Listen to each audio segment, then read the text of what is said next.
In the beginning, there was dust and the breath of life.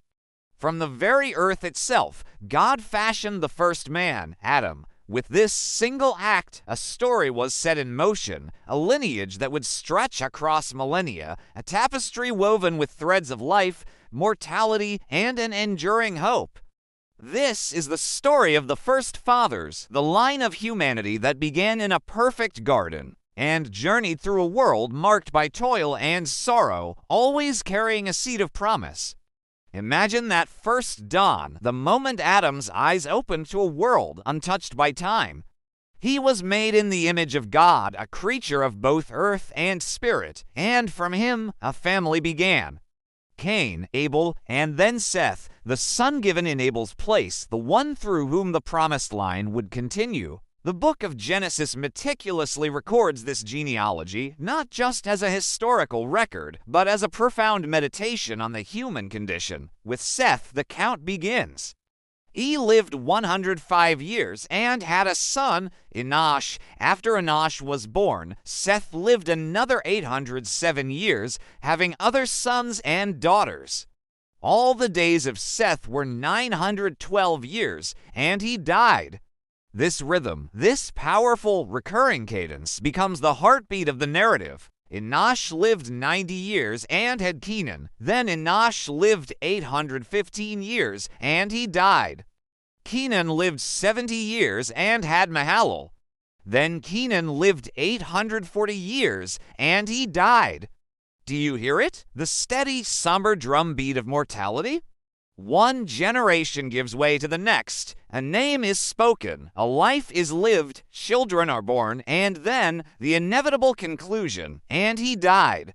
It's a stark reminder of the consequence of the fall, the brokenness that entered the world. The landscape of their lives might have shifted from verdant fields to dusty plains, but the final chapter for each remained the same. Mahalalel, Jared, each one lived for centuries, far longer than we can comprehend today, yet their stories all conclude with that same final phrase. Imagine watching time itself speed up. You see faces age, beards turn from black to gray to white. You see sons become fathers, then grandfathers, their hands, once small and grasping, now weathered and gnarled from working the cursed ground. The sun rises and sets hundreds of thousands of times. Seasons cycle, storms rage, and droughts parch the land. And with each passing patriarch, the words echo, and he died. It's a history lesson steeped in the reality of human frailty. But then the rhythm breaks. A name appears in the lineage that defies the pattern. Enoch, the son of Jared. Enoch lived 65 years and had a son, Methuselah. So far, the pattern holds, but what comes next shatters the expectation. After he had Methuselah, the scripture says Enoch walked faithfully with God for 300 years.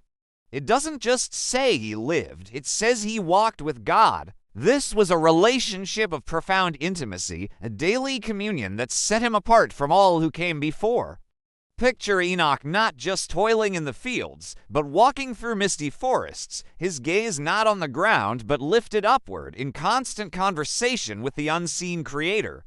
His life wasn't just about survival, it was about fellowship.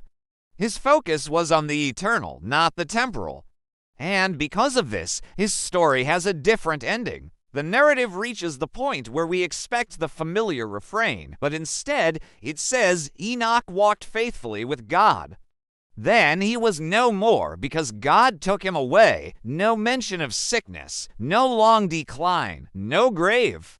Just a sudden divine translation from the earthly to the heavenly. He did not see death. In the midst of this long, somber list of mortality, Enoch shines like a brilliant star, a testament that a different destiny is possible for those who walk closely with their Maker. He is a symbol of hope, a foreshadowing that the curse of death is not the final word.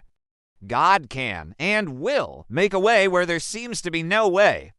Enoch's departure is a whisper of grace in an age of judgment, a promise of a life that transcends the grave. The lineage continues after this remarkable interruption. Enoch's son, Methuselah, lives the longest of all, 969 years. A life spanning almost a millennium, a bridge between ages. And yet, for all his years, his story ends with the same familiar words, and he died. His son, Lamech, follows. And it is Lamech who looks upon his own son and speaks a prophecy, a prayer of hope born from exhaustion. Imagine Lamech, his hands calloused, his back aching from a lifetime of wrestling a living from the stubborn earth. The ground, cursed since the days of Adam and Eve, yielded its fruit only through painful toil and sweat. He holds his newborn son, and looking into his face, he sees not just another link in the chain of mortality, but a promise of relief. He names him Noah, which means rest or comfort. Lamech declares, "He will comfort us in the labor and painful toil of our hands caused by the ground the Lord has cursed." This was an act of profound faith. In a world groaning under a curse, Lamech dared to hope for comfort. He saw in his son a turning point, a new beginning. He prophesied that through Noah, some form of rest would come. He couldn't have known the full extent of what that meant: the coming flood, the ark, the cleansing of the earth, but he knew that God was about to do something new. The name Noah itself was a prayer breathed into the world, a longing for an end to the struggle and the beginning of peace. And so we arrive at Noah, the 10th from Adam. We see him grow from the baby named in hope to a righteous man, blameless among the people of his time. Like his great-grandfather Enoch, Noah walked faithfully with God. He stood as a beacon of light in a world that had spiraled into darkness and violence, a world so corrupt that God's heart was filled with pain.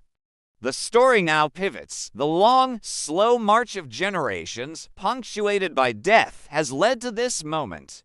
We see Noah, now a man of 500 years, with his 3 sons, Shem, Ham, and Japheth. He stands on a vast, open plain, the horizon stretching out before him. The age of the patriarchs is drawing to a close, and a new, terrifying, and ultimately hopeful chapter is about to begin. The comfort Lamech prayed for would come, but it would come through a cataclysmic judgment. Noah, the man of rest, was chosen not to escape the toil, but to be the vessel through which humanity itself would find rest from the wickedness of the age and begin anew. His story is not just the end of one chapter, but the dramatic, world-altering beginning of the next. Thanks for watching. If this story of humanity's origins and enduring hope resonates with you, please like this video and subscribe to the channel for more journeys into the heart of these ancient texts. See you next time.